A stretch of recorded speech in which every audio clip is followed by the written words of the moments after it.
Nu, ji labai graži, bet labai brangi. Negaliu pirkčiau tą.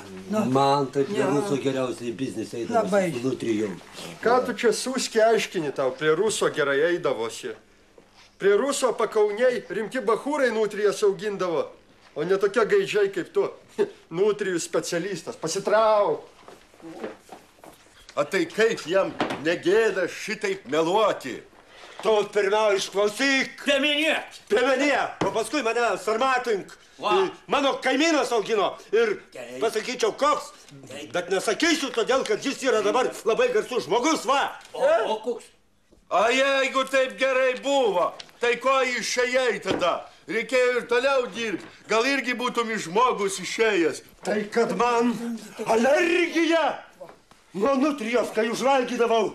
Nieko. Viduriuodavau. Nupirkčiau, bet dabar neįmanoma. Užsičiauk tu, sabaka! O žmona, kai užsidėdavo tą nutrijos kailį, tai ištisai čiaudėdavo. Oho, tai saldi porelė. Vienas apsitriedęs, kita apsisnargliavus.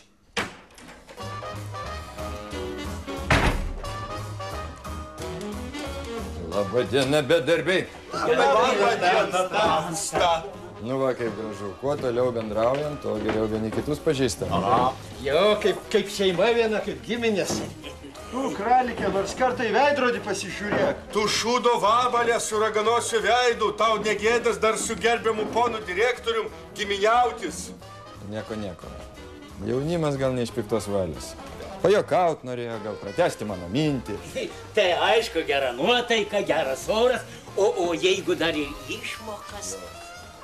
Klausyk tu su savo klausimu būtinai man norėjai nuotaiką sugadinti? Su savo pašalpom. Tai mes tik norėjom paklaust, ar mokės. Jeigu nemokės. Čia klausimas ne man, o informacijai. O informacija už kampo. Pasidėk ramiai, gerai?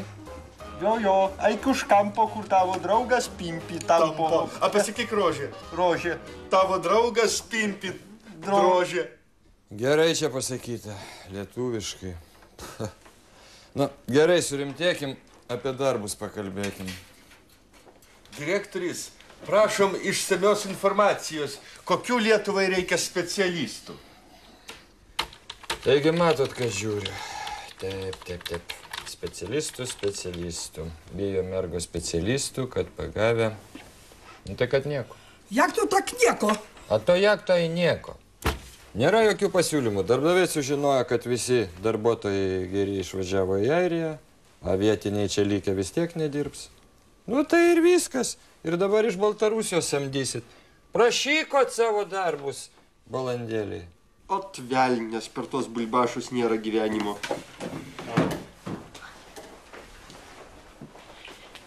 Čia jums, ponas direktorius. Nu, gal vis tiek kaip nors, ką nors gal galima sugalvoti. Oi, nežinau. Oi, tikrai nežinau, kaip čia ką galime sugalvoti. Na, turiu čia tokią šiltą vietelę vieną. Sau buvau nužiūrėjęs, bet kai pamatau gerą žmogų, tai man jam nieko negaila. Žodžiu, prasidėjo rudens šaukimas. Ir medicininėse atrankos komisijose reikalingi gydytojai. Na, tačiau gal mudu, aš bei Česlovas išties galėtume imtis šio darbo, tad juoba, kad mudu esame davę hipopotamo priesaiką. Baigta. Tad privažiuoja ten visokių iš kaimo. Bei iš kaimiečiai. Nu, nešvarūs, visokie purvini. Tai gydytojas tada turi pažiūrėti kapšą patikrinti. Kapšą patikrinti, ui. O be to dar turi šitą stiklinį vamzdelį. Kapšą bei vamzdelį. Bei vamzdelį sukišti užpakalį ir tada po visko suskaičiuoti visas bakterijas. Išties fantastiška. Nu, o debilai, kokie ten pinigai sukasi? Juk visi neša daktarams kyšius, kad savo vaikus iš armijos ištraukti. O tai bent direktorius, na ir šposininkas bei apgavikas. Reikėjo iškart pasakyti, kad toks darbas. Tad mes jamam šį darbą. Pala. Šitą darbą ponas direktorius personališkai pasiūlė man. Tu tuoj personališkai gausi į snukį, bei būsi perduotas lietuviškam teisingumui. Tad norėjai duoti kyšį, tai va, tai būsi nubaustas. A mes, broniau, su tavim, ką mes? Na, garaže sukinėjam gaikas, bei ligoninėje galėsim pačiupinėti kapšą. Už kapšo pačiupinsim. Be pirštinių, mes jamam šito. Liek. Kaip čia? Na, o dabar mes einame dirbti. Kapšą pačiupik man. Nemoki nedirbsi medicinos darbuotojų. Kapšą pačiupinėsim,